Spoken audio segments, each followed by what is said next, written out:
Start off explaining what is a modular form. Actually, the first question really should be, can you read my handwriting? Those in the back. Legible? Yes. Okay. Thumbs up. Good. So a modular form is a special type of analytic function on the upper half plane. So here's an amazing picture of the upper half plane. So it's the complex numbers with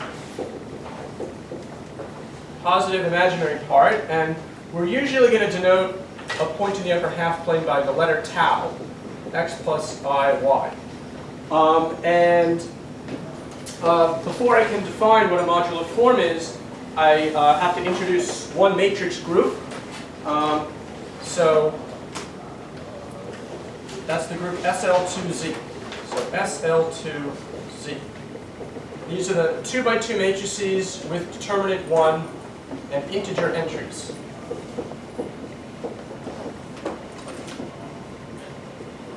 So the letter S in matrix land stands for special linear group. Special is a funny word that just means determinant 1.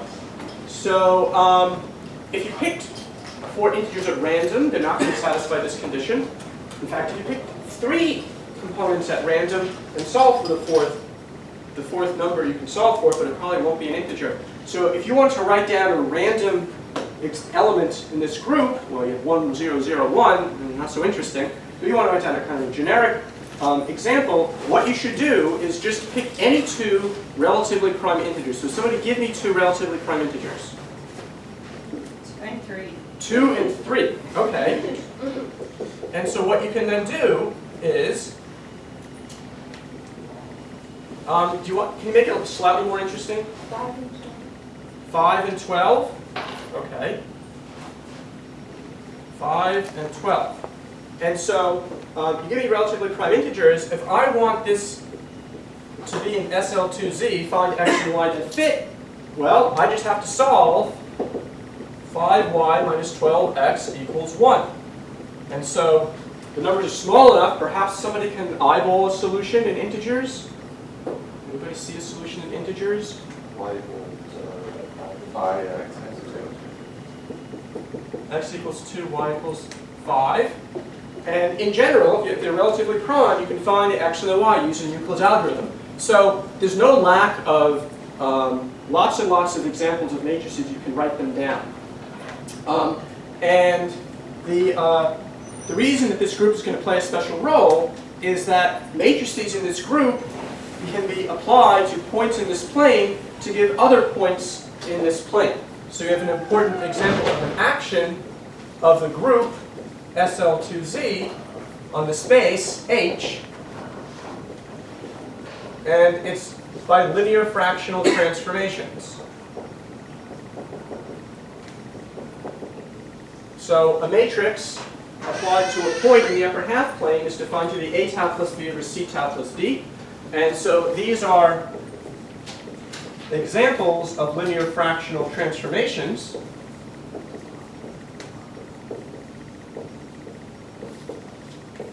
So if you take a course in complex analysis, you often study Mobius transformations that are also called where A, B, C, D might be complex numbers, and the tau might be a general complex number. But when A, B, C, D is a matrix with determinant 1, or maybe more generally positive determinant, it sends points in the upper half plane to points in the upper half plane. If you just look at the expression A tau plus B over C tau plus D, why couldn't that be located down here? So it turns out that if tau is in the upper half plane, and this is a matrix with positive determinant, like determinant 1, this is also in the upper half plane. So why is this result also in H if tau is in H? It's because there is a magical imaginary part formula. The imaginary part of A tau plus B over C tau plus D, we hope it's positive, turns out to be if A, B, C, and D are real numbers, and tau is any complex number, there's a beautiful, maybe I didn't call it magical, formula. The imaginary part of A tau plus B over C tau plus D is AD minus BC times the imaginary part of tau over the absolute value, so those are absolute values, not parentheses, absolute value of c tau plus d squared.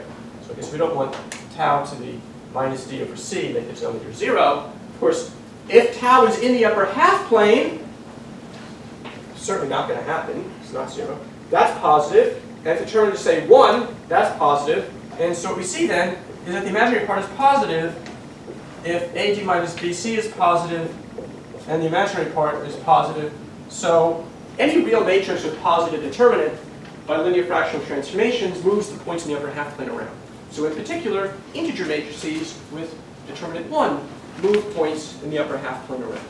Okay, so when I took my first course in complex analysis, verifying this equation, this was a problem on the first problem set. And I still remember when I saw it, I thought, that's a weird formula. I wonder why he's asking us to look at that. Well, it's a really important formula. Okay, so it's a good exercise to try to verify that's true if you have not seen that before. So, let's now define what a modular form is. I think we'll move over here. So I guess first we have to, modular form depends on a parameter called the weight. So that will, for our purposes, be an integer. So let k be an integer. A modular form of weight k for the group SL2Z. So it's a function on the upper half plane, complex valued function in the upper half plane, satisfying 3 conditions. So the first condition is that it's a holomorphic function or analytic function. It has local power series expansion everywhere on the upper half plane. The second condition, and I'm going to call this the modularity condition,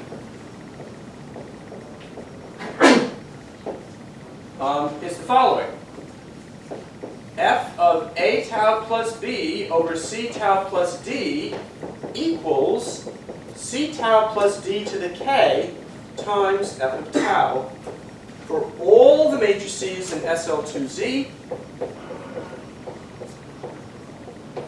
and all the points in the upper half plane. So it's explaining how the function transforms points after you apply a linear fractional transformation to them from the group SL2Z. I'm not saying what happens if A, B, C, D are real numbers in general, but it's just if it's a matrix in this group and you hit it on the point tau, the function on that is related to the original function value by this extra funny factor. Now this equation, maybe let me add the third condition and then I'll say something about this bizarre looking equation. I've never seen it before. Where in the world would anybody think of that from? The third condition is that when you're in the upper half plane, we're going to be interested a lot in what happens as the points go up, as the imaginary part gets big. And so this is sort of a boundary condition. As the imaginary part gets big, and we'll often write that as tau goes to I infinity, as just a shorthand. It's getting large by going up, not by going off to the side. The value of the function is bounded. It is never more than 3 in absolute value or something like that. Okay, so this second condition, example, the 0 function. All right, there you go. Of any weight, you see, it's very versatile. So, not so interesting. It turns out, for some weights, the only modular form of that weight is the 0 function. Okay, so we're really, of course, interested in non-zero examples. But to give examples that are not just a 0 function, or I suppose when the weight is 0, then this factor kind of isn't there, and then a constant function could be an example. There you go, second family of boring examples. So if you want non-constant examples, I mean, it requires some work. Okay, so we'll see shortly some examples called Eisenstein Series that are modular forms of many weights. But I want to address the question, like, where in the world would anybody ever think of this strange condition from. It's not like I'm saying, well, it's invariant. I guess if the weight is 0, then you're saying it's invariant. But in general, it's kind of this strange extra factor. So let's take a look at some examples of the modularity condition. So it's an infinite set of conditions. Right? I'm saying for every single matrix, you must have this happen.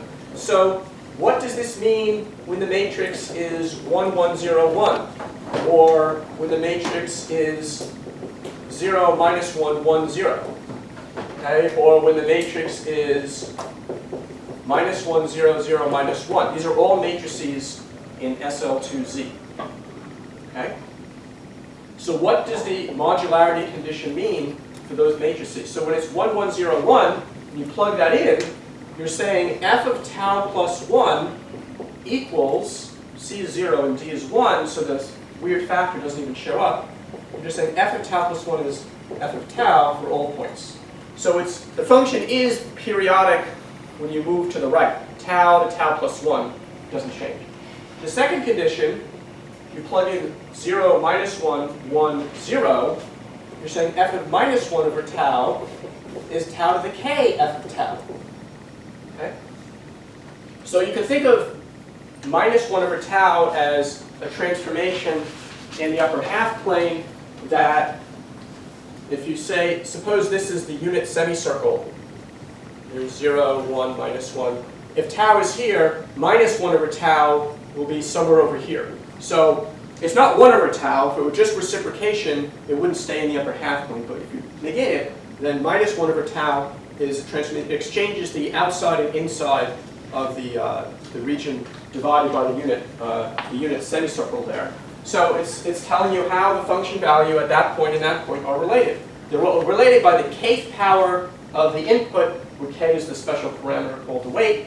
And then this last condition, something funny happens here. When b and c are 0 and a and d are equal, actually, on the left-hand side, this has the same effect as the identity. It doesn't change it. It doesn't change the number at all, because the minus signs cancel. And so you're saying, and c is 0 and d is minus 1. So what we're saying here is the function is equal to itself times minus 1 to that weight. So if the weight is odd, the function has to be 0. Okay, so we see that if k is odd, that's a minus sign. There's no modular forms of odd weight besides the 0 function. So for the most part, we're going to be looking at modular forms of even weight. You can define modular forms for other groups. And if your group doesn't contain the negative of the identity matrix, and this trick is not available to you, and you really can have modular forms of weight 1 and odd weight for other groups besides this one. But for this group, using the trick with this example, we see that there's no modular forms of odd weight. Okay? So where does, of course, haven't given you any actual interesting examples with the 0 function all the time in constant functions, with the weight of 0, and that's boring. So this condition, I explained in the lecture notes, which will be posted online, that this condition is natural, if it doesn't seem that way to you, from the viewpoint of the developments of the complex analysis and hyperbolic geometry in the 19th century. So it really was, if you had functions that had this kind of property, you could make certain constructions, invariant functions on certain kind of compact surfaces. So there really were compelling reasons to be interested in functions that satisfy this property. All right, so I'll just refer you to the lecture notes so you can read more about the background behind this kind of strange condition. Any questions? Okay, so we want to give some examples, but just before we do that, I had said before that, see, this is an infinite set of conditions. Now, it turns out that the group SL2Z is generated by just 2 matrices, and using that, you can actually convert this. This is equivalent to actually just 2 conditions, right? So let me point out how that works. So for this modularity condition, what you can do, and check as an exercise, is that if this modularity condition holds for a function and two matrices, A, B, C, D, and A prime, B prime, C prime, D prime,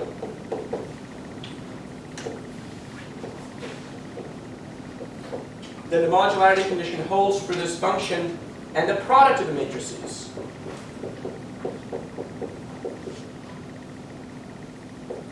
And it also holds for the function and the inverse of the matrix. So this condition is preserved under multiplication of the matrices that satisfy it. The set of matrices in SL2Z for a particular function that fit this form a group. For example, the identity 1001 always works. Not so interesting, but what it means then is if the group has if this group has some known generators, you actually only have to check this condition for the generators, and it automatically works for their products and inverses and things like that. And so therefore, this infinite set of conditions actually turns into just a finite set of conditions. In fact, two conditions to check, because the group SL2Z turns out to be generated by two matrices. And in fact, I just wrote them down over there on the right, so I'll tell you what they are. And then we'll be ready to give some actual examples of modular forms. So, the fact is that this group, SL2Z, so this is an infinite non-abelian group, this group is generated by two matrices, S minus 0 minus 1 1 0, has determinant 1, and T 1 1 0 1. Okay, so every matrix in SL2Z is a product of these matrices and their powers and inverses. So this matrix has infinite order. The powers of the matrix T are pretty easy to write down. S actually has finite order. Okay, S squared is the negative identity, so S has order 4, and T has infinite order. So these two matrices together generate the whole group. And in the lecture notes, I present two proofs of this. You can give a very algebraic proof. We just do some matrix manipulations and reduce, reduce, reduce. But I also give a geometric proof using the action of these on the upper half planes. So let's write down what those are. S of tau, we had it there before, is minus 1 over tau, and T of tau is tau plus 1. So you see how T to the n, you just, instead of adding 1, you just add n, which is consistent with this, tau plus n over 0 plus 1. And so if you use the effect of these matrices on the upper half plane, you can prove geometrically that this group is generated by these two matrices. Okay? So I'll defer to the lecture notes for that. Yes? Okay, so this is a very good question, whether S squared is the identity. What I said over here, you know, if we looked at minus 1, 0, 0, minus 1, its effect on the upper half plane is not to do anything. So there is this distinction, a very mild one, between the matrices per se as matrices and the matrices as transformations on the upper half plane. So if you just think about them as matrices, and that's what I really mean here, this group, everything is a product of these things. The negative of the identity, this is not the identity element in that group. If you go over and look at these as transformations, well, then the negative of the identity acts trivially. And in fact, any matrix and its negative, both have determinant 1, will act in the same way. So as a transformation of the upper half plane, S has order 2. As an actual matrix on its own, has order 4. Okay, so there's this collapsing of the things up to a plus or minus sign. When you look at them in transformation land, then you kind of lose some information. But I don't want to stress this point too much. Some people, when they develop modular forms, will not work with the group SL2Z. They'll work with the group SL2Z modulo plus or minus the identity. So that way, objects in the group really transform in different ways. Right? In linear algebra, two different matrices will definitely not act the same everywhere. Right? At least on 1, 0 or 0, 1, there'll be difference. But on the upper half plane, two matrices act in the same way, in fact, exactly in this group when they're off by a minus sign. Okay? But I don't want to stress that too much. But this definitely has order 4 as a matrix, but it has order 2 as a transformation. Okay? So it's kind of a little minor point, depending on where you read treatments of this. You might be kind of surprised, like, wait, that's not trivial. Well, as a transformation it is, but as a matrix it isn't. Okay. Questions? Other questions? No? All right. So I think we're ready to give our first examples of modular forms. So the fact that this group is generated by these transformations means, so I'll erase, well, I'm erasing the conditions here, but in fact I think I'm just going to write them down again. So what that theorem tells us is that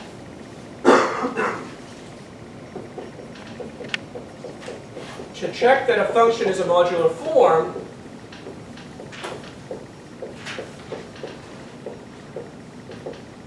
of some weight,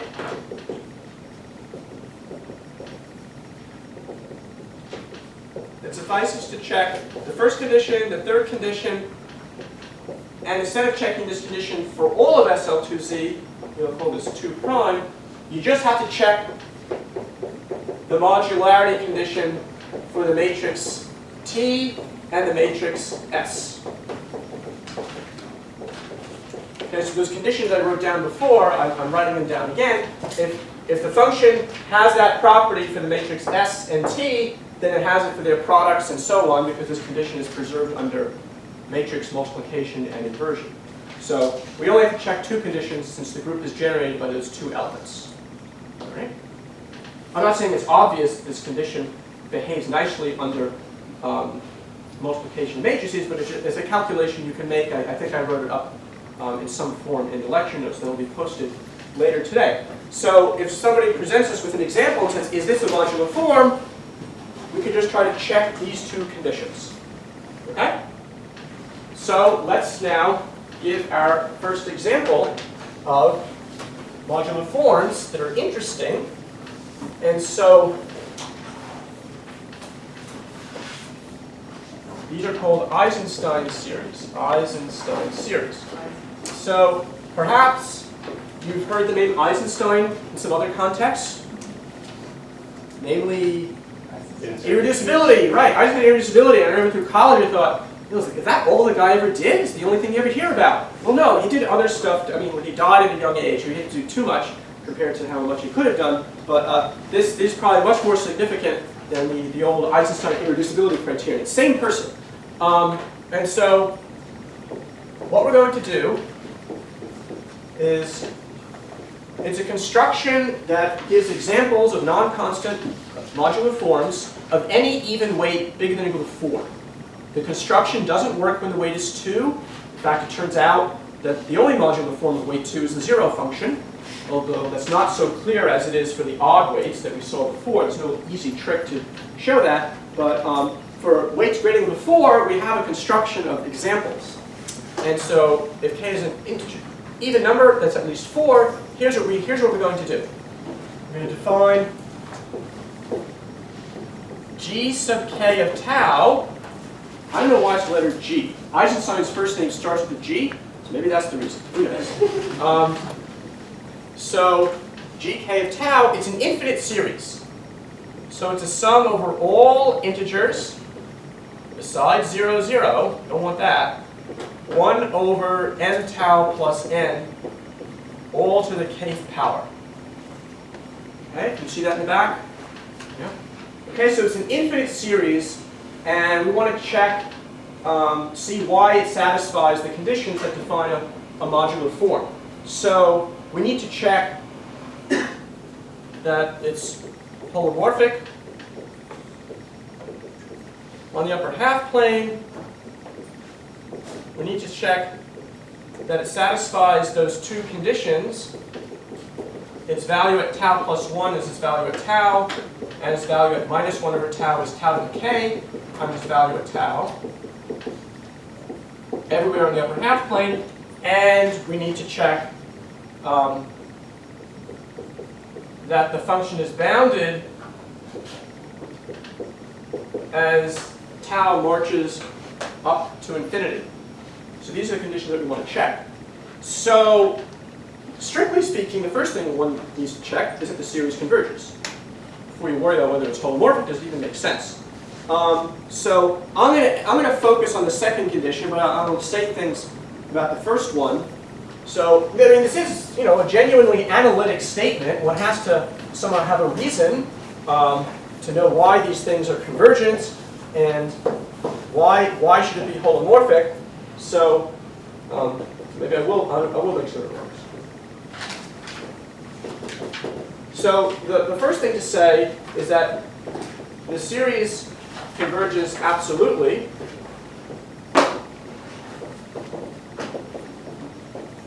since that exponent k is bigger than 2. In the lecture notes I explain in some general sense why such sums are always going to be absolutely convergent. And anytime a series is absolutely convergent, it means that you can reorder the terms and it doesn't affect the value, okay? Which is certainly convenient when you have a sum over a doubly indexed set. Oh, what's the order? It doesn't matter. It's absolutely convergent. You can sum it in any order you wish. Now, just because it converges, why does that mean that it's an analytic function of a complex variable? So you have to go hunting around through your book in complex analysis, saying, where is there a theorem that would tell me that an infinite series of analytic functions is analytic? Each term is analytic. Should that mean that the whole series is analytic? Well, you're going to wave your hands, but there is a real condition that would verify this. So the series converges uniformly on compact subsets of the upper half plane, and so that means that if you take the upper half plane and you draw some compact set, closed bounded set, that because we know that the thing makes sense, since it converges absolutely, it converges, the difference between the series and the partial sums can be controlled and get uniformly small everywhere at the same time across the entire set. So the series converges uniformly on every compact subset, and there's a fundamental theorem in complex analysis that any sequence of analytic functions on some region in the plane that converges uniformly on compact subsets of the plane has a limit function that is itself holomorphic. This is false in real analysis. The absolute value function from -1 to 1, it's not analytic, got a little bit of a problem at 0, but it can be uniformly approximated by polynomials. This is the Stone-Weierstrass theorem. And polynomials are pretty analytic objects, right? Very simple. So it really is a special feature of complex analysis that we can derive analyticity from uniform convergence of compact subsets. So that's all I'm going to say about this, that there are theorems that guarantee that this series is itself analytic. What about the modularity conditions?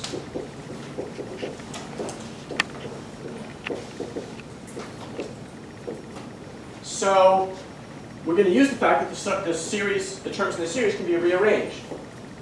So if we replace tau with tau plus 1,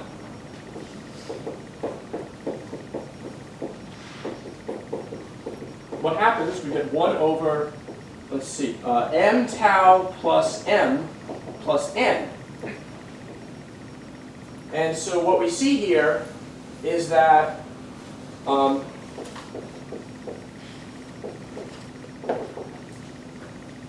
instead of summing over m's and n's, if we sum over m's n plus n's, I mean, this is a pair of integers that's not 0, 0. Exactly, but this is a pair of integers that's not 0, 0. And so this sum is summing over these pairs of integers that are not 0, 0, but that's the same set overall in a different order as pairs m, n that are not 0, 0. And so, thanks to absolute convergence, we can reorder the terms, and with a different meaning for m and n, or at least a different meaning for n, we get the series back. Okay? So we satisfy the first condition, the first modularity condition, And what about the second one? So for the second modularity condition, it's going to be slightly more interesting. All we have to do is just compute the terms and then do a little bit of algebra, and we're going to see the extra factor of tau to the k popping out. So let's do the calculation. If you use minus 1 over tau, again, remember, tau is big, minus 1 over tau is small, and vice versa, in the upper half plane. So if we have pairs of integers that are not 0, 0, 1 over m minus 1 over tau plus n all to the k, let's see, without changing the terms, I'm just going to put a tau to the k on the top, and minus m plus n tau to the k on the bottom. Okay, so I haven't actually changed the terms at all, just rewrote them. But again, let me take the tau to the k out. So now you see how the factor tau to the k popped out. We understand now why in the definition the exponent k is important there. We take the tau to the k out, and then we have n tau minus m to the k, and not 0, 0. And again, by just rearranging the terms, this is exactly the same definition as before. It's just my old m and n has now become n and minus m. And so just by swapping the pair mn with this pair the pair n minus m, again, not 0, 0 is the same as not 0, 0. We can just rewrite this. It's just the order of the summation doesn't matter. Whoops, I got my factor there. And we get our Eisenstein series back with this extra factor of tau to the k. Okay? So this has given us an example of a modular form. Whoops, not quite. I want to check the behavior at infinity as tau gets big. And again, this is a serious analytic issue. How do you study the behavior of this series as tau gets large? So I will suggest how to think about this. I'm not going to go into the details too much. So can we figure out how this behaves? How does this series behave as tau gets big? Well, if we're willing to wave our hands, then as long as n is not 0 for each individual term, as tau shoots off to infinity, this will go to 0. If n is 0, well, the term is just 1 over m to the k. It doesn't matter what is happening with tau. So it appears that as tau gets large, if we're willing to believe that term-wise limit calculation is justifiable, it seems that all we're left with is the sum of 1 over n to the k, where n is not 0. So let's write out the series by isolating those terms. So let's first break off the terms where n is 0. If n is 0,